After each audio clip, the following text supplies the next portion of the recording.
Šupky dubky do postielky, vitajte na podcaste Rozprávky od Lucinky. Skočte do postielok, zamuchlajte sa do mäkkej deky a nastražte zvedavé ušká. Soplík Fufľa, chaos v nožteku. V jednom malom mestečku, kde zimný vietor šteklil líčka a všetci ľudia si dávali šály až pod nos, sa v útrobách jedného detského nožteka odohrávali veľké veci. V jednej z nosných dierok bývala soplíková rodina. Otec Fufľoš, dôstojný a zelený soplík, mama Fufľanda, starostlivá a večne nespokojná, malá mini Fufľoška, ktorá sa stále držala maminej sukne, a i najnezbednejšia členka rodiny, malý soplík Fufľa. Ach, tá Fufľa. Bola to maličká, nezbedná soplíková slečna s priesvitnými prameňmi a večne šibalským úsmevom. Pozrite sa na tú krásu. Tam vonku je sneh, vietor a deti, čo hádžu snehové gule. To je život.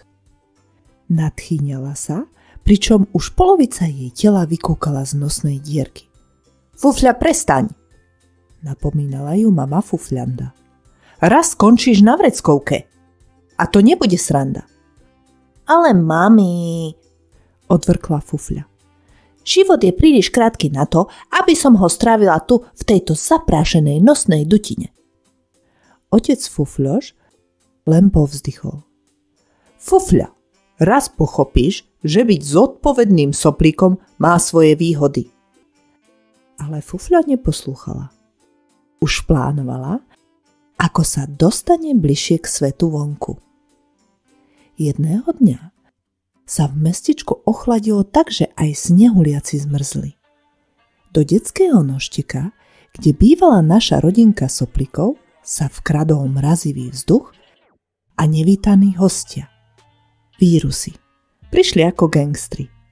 Kýcháč, prskače a dokonca aj slávny kašľač veľký. Kýchač bol samozrejme najstarší z nich. Rozvážny a sitom robiť z komára somára. Zatiaľ čo prskače boli chaotici, ktorí nevedeli, kde im hlava stojí. A kašľač veľký, ten mal hlas ako hrom, ktorý mohol otriasť celým svetom. Fufľa mala načítané z encyklopédie vírusov, že práve v tomto zimnom období sú vírusy obzvlášť aktívne. Vedela, že sú to nezbedníci, ktorí sa radi motajú okolo nosov a vedia spôsobiť poriadnu kucu pacu. A preto ich privítala s veľkým úsmevom a úškrnom. Kýchač si uhladil neviditeľný klobúk a pozrel sa na Fufľu. No čo, soplíček? Počul som, že si tu tá najväčšia nezbednica. Fufľa sa len usmiela, prikývla a i hneď sa zvedavo opýtala. A čo máte v pláne? My sme tí, ktorí vedia roztočiť poriadny chaos v každom nose, odvetil kašľač veľmi hlbokým hlasom, až z toho všetkým nosným chlopkom prebehol mráz po chrbte. Prskače sa chichotali a chaoticky behali hore-dole, ako keby si dali 3 kávy naraz. Ukážeme ti triky, o ktorých sa ti ani nesnívalo. Fufľa sa nadchla a opäť sa opýtala. A čo máte v pláne? Kýchač sa uškrnul. Naplánovali sme sériu epických kýchačských útokov. Ale potrebujeme miestneho spojenca. Niekoho, kto pozná terén. To som ja! Zajasala Fufľa. Spoločne zosnovali nosnú revolúciu. Kýchač sa stal dirigentom, kašľač veľký skladal plán a prskače sa rozhodli narobiť čo najväčší neporiadok. Fufľa dostala úlohu mať oči na stopkách a byť ich lokálna podpora v nosnom teréne. Najprv si pripravíme nos na chaos, rozprával Kýchač, zatiaľ čo ostatní nadšene prikyvovali. Fufľa, ty ho začneš štekliť na tých najcitlivejších miestach.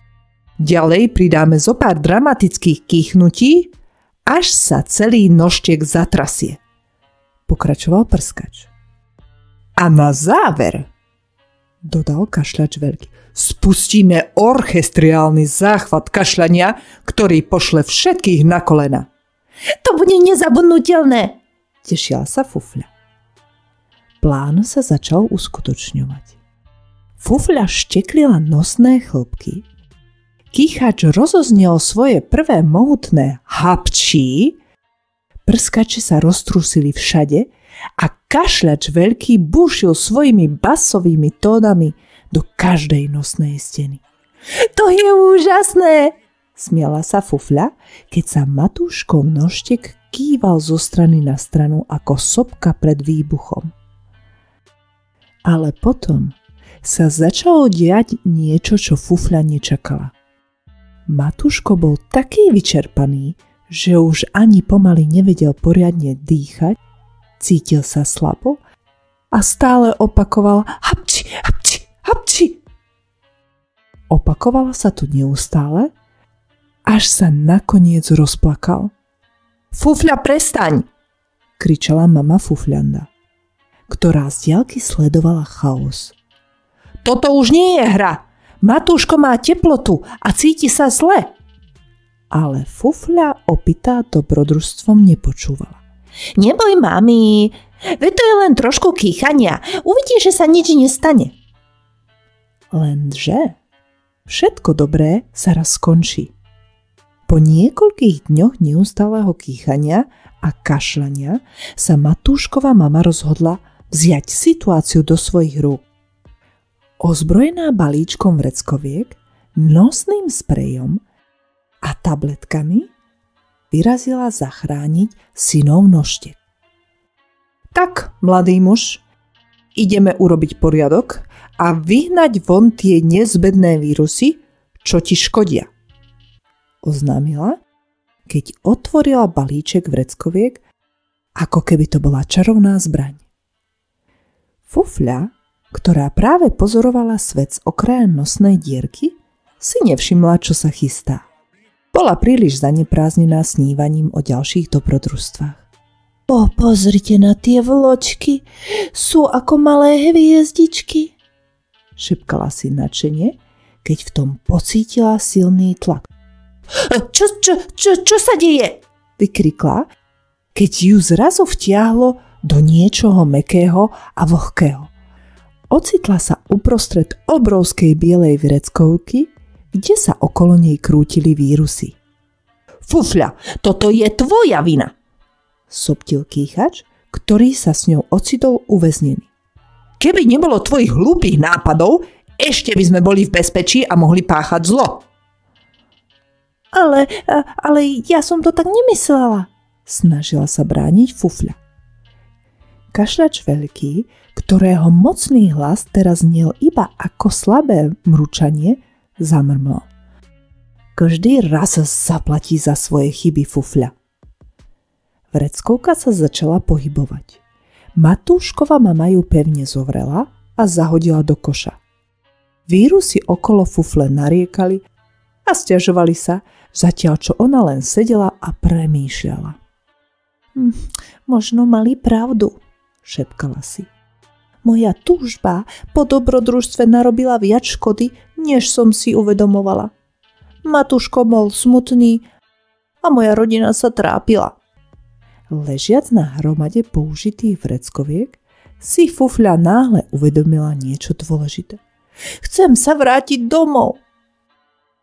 Cítila, že niečo musí zmeniť a že nie je pripravená na koniec svojej cesty.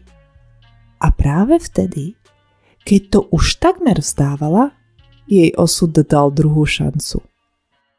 Zdvihol sa silný vietor, ktorý zvíril všetko okolo, vyniesol Fufľu do vzduchu a tá letela obklopená jemnými vločkami snehu, až sa zastavila v teple novej nosnej dutiny.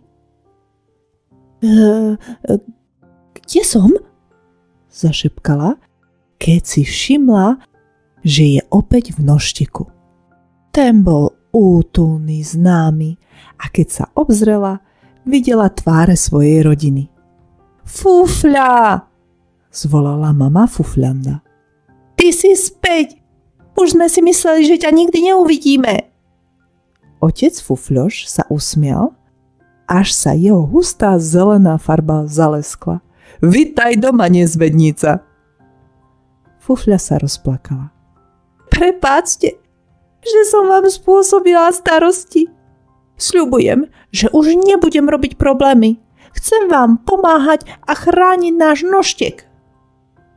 Mini Fufľoška, ktorá doteraz bola ticho, sa nahla k Fufli bližšie. A povieš nám, aké to bolo vonku? Spýtala sa s iskričkami v očiach. Bolo to poučné, priznala Fufľa a jemne sa usmial. Ale dôležitejšie je, že som doma. Od toho dňa si Fufľa plnila svoje soplíkové povinnosti svedomito. Vedela, že soplíky majú veľmi dôležitú úlohu. Musia udržať nosný svet čistý a zabrániť nepozvaným hosťom, ako sú vírusy, aby sa dostali do tela. A chrániť svojich blízkych pred rôznymi nebezpečenstvami. Už nikdy nevystavovala nožtek nebezpečenstvu a stala sa jeho veľkou ochrankyňou.